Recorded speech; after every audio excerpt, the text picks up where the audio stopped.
It's 11 p.m. You've just stepped on your third Lego piece today. The playroom looks like a tornado hit it again. And tomorrow, it'll all start over. Your foot is throbbing, your patience is wearing thin, and that overwhelming feeling of defeat is creeping in. The one that comes when you realize you've spent another evening trying to restore order to chaos, only to know it won't last until breakfast. If you're watching this, you know exactly what I'm talking about. That constant battle against the endless tide of toys. The frustration of finding random puzzle pieces in the kitchen, stuffed animals breeding under beds, and board game components that seem to teleport throughout your house. You've tried everything: fancy storage solutions, strict cleanup rules, maybe even threatening to donate everything in a moment of complete desperation. Trust me, I've been there. But what if I told you that last month, this was my house, and now this is what it looks like every single day? No, I didn't get rid of my kids' toys. No, I didn't hire a professional organizer. And no, my children haven't mysteriously transformed into neat freaks. What I discovered was something far more powerful, a system that works with how kids naturally play and think, not against it. A method so effective, it's transformed not just our space, but our entire family dynamic. Before we continue, if you enjoy practical parenting solutions that actually work, make sure to click that subscribe button. This is the best way for you to support our work. Thank you very much, and let's continue. Let me take you on a journey that changed everything about how we live with toys in our home. It starts with understanding something crucial. The way we've been taught to organize toys is fundamentally flawed. We've been approaching it from an adult perspective, trying to impose our logical systems on minds that work completely differently. Think about it. When was the last time your child said, "I want to play with all my red toys today," or "I'd like to access my collection of small plastic items"? That's not how children think, play, or create. Instead, children move through their world in waves of imagination and purpose.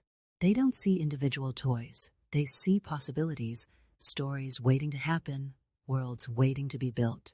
And that's exactly where our revolutionary approach begins, with his own system. Imagine walking into a space where every area tells a story, invites exploration, and most importantly, makes sense to a child's brain. In the creation zone, everything a young mind needs to build, draw, craft, and construct lives together in perfect harmony. This isn't just about putting all the blocks in one place. It's about creating a space where the Lego bricks naturally flow into the wooden blocks, which transitions seamlessly into the modeling clay and craft supplies. Why? Because in a child's mind, these aren't separate categories, they're all tools for bringing ideas to life. The imaginative zone becomes a theater of possibilities, where dolls, action figures, and dress-up clothes coexist, not because they're all toys you pretend with, but because they're all characters in the ongoing stories our children weave. When you organize this way, something magical happens. Cleanup becomes intuitive because everything has a home that makes sense to how it's used, not just how it looks. In the active zone, movement toys, sports equipment, and active play items create a space that invites physical engagement. This isn't just about storage. It's about creating an environment that supports healthy development and makes it easy for children to follow their natural impulses to move, jump, and play. The Clyde zone might be the most transformative of all. Here, books, puzzles, and games find their home in a space that naturally invites concentration and calm. By grouping these items together, we're not just organizing toys. We're creating an environment that supports different types of play and different emotional needs throughout the day. But here's where we take it deeper: the 5-minute reset method. This isn't just another cleanup routine. It's a complete reimagining of how we maintain order throughout the day. Think about traditional cleanup time. It's usually a dreaded evening battle that leaves everyone frustrated and exhausted. Instead, we work with children's natural rhythms and attention spans. Every hour or so, when you notice play naturally winding down or shifting, that's your golden moment. Set a fun timer for just 5 minutes. I use a special sand timer that makes it feel like a game rather than a chore. The key is making it quick, achievable, and most importantly, satisfying. Children experience the immediate reward of a reset space, which reinforces the behavior in a way that lengthy cleanup sessions never could. The visibility role transforms how we think about toy storage. This isn't just about clear containers, it's about creating a visual environment that makes sense to developing brains. Everything has a home that can be seen and understood at a glance. But here's the crucial twist. We limit visible auctions to prevent overwhelm. Studies show that children play more creatively and for longer periods when they have fewer choices available at any given time. This leads us to the rotation station, a system that's been quietly revolutionizing preschool classrooms for years, but rarely makes it into homes effectively. The key is keeping only about 30% of toys in active play, while the other 70% rest in a carefully organized storage space. But this isn't just about having fewer toys out. It's about creating cycles of renewal and discovery that keep children engaged and spaces manageable. Every month, or whenever you notice interest waning, rotate the collections. The magic happens when toys that have been in storage come back out. They're rediscovered with the same excitement as new toys, but without the financial and environmental impact of constant purchasing. This system also naturally creates opportunities for seasonal rotations, allowing you to keep holiday-specific items, summer toys, or winter activities readily accessible when they're most relevant. The emotional attachment solution addresses one of the biggest challenges parents face, the battle over keeping or discarding toys. Each child gets their own special box, a designated space for their absolute treasures. This isn't just storage. It's a tool for teaching decision-making, emotional processing, and the valuable skill of letting go. When the box gets full, it creates a natural opportunity for children to evaluate what's truly special to them. They learn to make choices about what stays and what can be passed on to others. This process builds emotional intelligence and decision-making skills that will serve them well throughout life.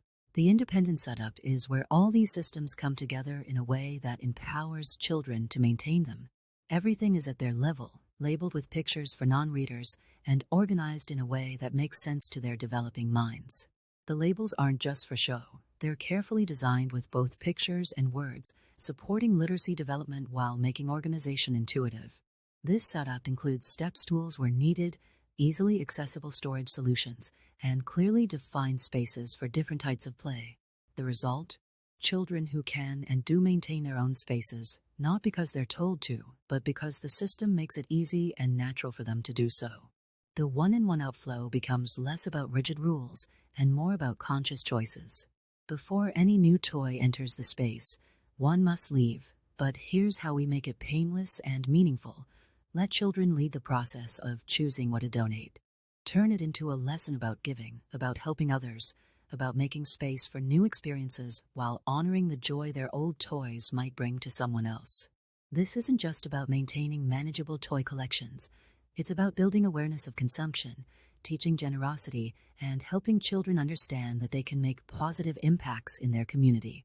We take pictures of donations, talk about where they're going, and celebrate the act of giving as much as we celebrate receiving new things. The maintenance method ties everything together with a weekly routine that takes just 15 minutes every Sunday evening. This isn't a deep clean or a reorganization. It's a gentle reset that keeps all other systems running smoothly. During this time, we review what's working and what isn't, make small adjustments to zones based on current interests, and ensure everything is ready for another week of play and learning. But here's what nobody tells you about toy organization. It's not really about the toys at all. It's about creating spaces where imagination can flourish, where independence grows naturally, and where both parents and children can breathe easier. It's about transforming your home from a battlefield of blocks and Barbies into a space that supports development, creativity, and family harmony. When you implement these systems, you're not just organizing physical items, you're creating an environment that teaches life skills. Children learn spatial awareness, categorization, responsibility, and decision-making. They develop executive function skills as they plan and execute cleanup tasks. They build confidence as they successfully maintain their own spaces. The transformation extends beyond the playroom. Parents report less stress, more quality time with their children, and fewer arguments about cleanup. Children show increased independence, longer attention spans during play, and more creativity in how they use their toys. The home becomes a space that supports rather than hinders family life. Start with just one aspect of the system. Pick the one that resonated most with you. Maybe it's the zone system, creating spaces that make sense to your child's way of playing. Or perhaps it's the 5-minute reset, breaking maintenance into manageable chunks throughout the day. Whatever you choose, remember that you're not just organizing toys. You're building habits and skills that will serve your children for life. Your home doesn't have to be a constant battlefield against chaos. You can have organized spaces that support play, learning, and family connection. The journey starts with understanding that traditional organization methods weren't designed for how children think and play. But when we work with their natural tendencies instead of against them, we create systems that actually last. Remember, you're not just organizing toys. You're creating an environment where childhood can flourish, where creativity has room to grow, and where both parents and children can find joy in their shared spaces. Every minute you invest in implementing these systems is an investment in your family's quality of life. Let me share something personal that really drives home why these systems matter so much. Last week, I watched my daughter spend 2 full hours in her creation zone. She moved seamlessly from building a Lego castle to creating a watercolor painting of it, then crafting a flag for her kingdom from fabric scraps. Everything she needed was right there, organized in a way that supported her creative flow. There was no frustration looking for missing pieces, no interruption to her imagination. This is what happens when we create systems that work with our children's natural tendencies. The magic isn't in the organizing itself, it's in what it enables. Think about how much creative potential is lost in the simple act of searching for missing puzzle pieces, or the frustration that builds when a child can't find the specific toy they're imagining playing with. Let's talk about something that often gets overlooked, the power of transitional spaces. These are the areas between your zones that help children naturally flow from one type of play to another. In our home, we've created small bridge areas where the creation zone gently blends into the imaginative zone. This might look like having a small dress-up station near the craft supplies, because often a creation project turns into imaginative play. The psychological impact of these thoughtful transitions cannot be understated. Children learn to move naturally between different types of play, developing flexibility in their thinking and creativity in their approach to activities. It's not just about organization, it's about supporting cognitive development and emotional regulation. Consider the morning routine in a well-organized space. Your child wakes up and can immediately see their environment, clean, inviting, and full of possibilities. This visual clarity helps them start their day with a sense of calm and purpose rather than overwhelming chaos. They can choose to begin their day in a quiet zone with a book or head straight to the active zone if they're full of energy. The choice is theirs, but the environment supports whatever they need in that moment. Think about your own experience in spaces that are well organized versus cluttered. How does each environment affect your mood, your productivity, your creativity? Children are even more sensitive to their environment than adults. When we create spaces that make sense to them, we're not just making cleanup easier, we're supporting their emotional well-being and development. Let's delve deeper into the concept of the special box I mentioned earlier. This isn't just a container, it's a tool for emotional learning and memory making. When my son adds something to his special box, we often take a moment to talk about why it's important to him. Sometimes it's a tiny toy from a special day with grandma, or a craft project he's particularly proud of. These conversations become opportunities for emotional connection and understanding. The special box also teaches natural consequences in a gentle way. When it gets full and choices need to be made about what stays and what goes, children learn valuable lessons about priority setting and decision making.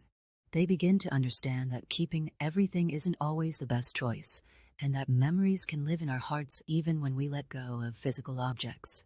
Organization becomes a form of self-care when implemented thoughtfully. Teaching children to reset their space isn't just about tidiness, it's about giving them tools to regulate their environment and, by extension, their emotional state.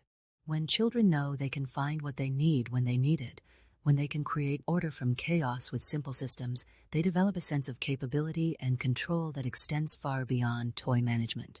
The zone system evolves with your child. As they grow, zones can be adjusted to meet their changing interests and developmental needs. The creation zone might expand to include more complex craft supplies or engineering toys. The quiet zone might transform to include a homework area. The system grows with your family, providing consistency while allowing for change. One aspect we haven't explored yet is the social dimension of organized play spaces. When other children visit, a well-organized space naturally facilitates positive social interactions. Children can easily find what they need for collaborative play, and cleanup becomes a shared responsibility that doesn't feel overwhelming. The clear systems make it easy for visitors to understand where things belong, reducing the chaos that often comes with playdates. The rotation system also creates natural opportunities for social learning.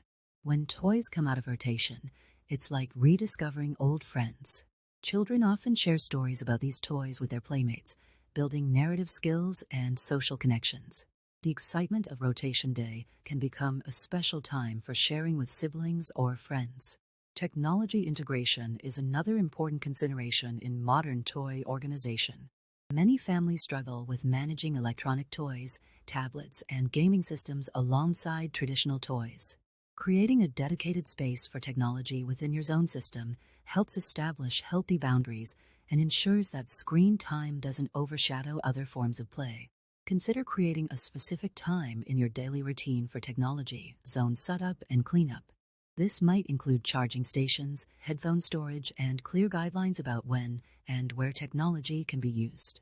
This intentional approach helps children understand that technology is one type of toy among many, not the default entertainment option. The success of these systems often comes down to consistency and communication. Regular family meetings, even just 5 minutes during the Sunday reset, provide opportunities to discuss what's working and what needs adjustment.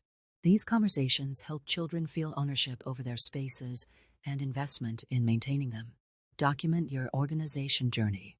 Take before and after photos, not just for satisfaction but as teaching tools. Show children the visual impact of their efforts. Celebrate improvements and problem-solve challenges together. This documentation becomes a powerful motivator and a way to track progress over time. Remember that different children will respond to different aspects of these systems.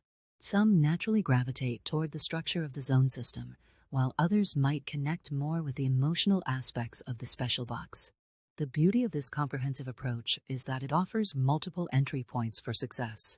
As your children grow and their needs change, these systems provide a framework for teaching increasingly complex organization skills. What starts as simple toy management becomes a foundation for managing schoolwork, personal projects, and eventually their own living spaces as young adults. The investment you make now in creating and maintaining these systems pays dividends far into the future. You're not just organizing toys, you're teaching life skills, building confidence, and creating an environment where childhood can flourish in all its beautiful chaos and creativity. Let me share a transformation story that really illustrates the impact of these systems. Sarah, a mother of 3, reached out to me 6 months after implementing these methods. She told me something that brought tears to my eyes. Her youngest son, who had always struggled with transitions and emotional regulation, was now independently managing his play spaces. But it wasn't just about the organization. She noticed he was sleeping better, having fewer meltdowns, and showing more confidence in social situations. This is the deeper impact of thoughtful organization. When we create environments that make sense to children, we're supporting their entire developmental journey. It's about more than just knowing where the blocks go. It's about building executive function skills, emotional regulation, and self-confidence. The ripple effects extend throughout family life. Parents report having more quality time with their children because they're spending less time managing chaos and cleanup. Bedtime routines become smoother because evening cleanup is no longer a battle. Mornings are calmer because children can independently find what they need. These small changes add up to significant improvements in family dynamics and daily life. Let's talk about something that often gets overlooked: the role sound in organized spaces. Have you noticed how cluttered rooms seems to amplify noise? When we organize thoughtfully, we naturally create zones that support different sound levels. The quiet zone becomes truly quiet, while the active zone can accommodate more energetic play without disrupting the entire house. Consider incorporating sound management into your organization strategy. Soft surfaces like rugs and cushions in the quiet zone help absorb sound.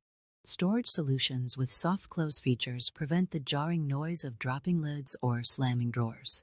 These thoughtful touches contribute to a more peaceful environment that supports focused play and learning. One of the most powerful aspects of these systems is their ability to teach children about energy management. When toys and activities are organized by type and energy level, children naturally learn to read their own needs and choose appropriate activities. They begin to understand when they need calming activities in the quiet zone versus energetic play in the active zone.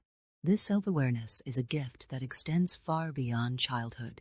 Think about how many adults struggle to recognize and regulate their energy levels.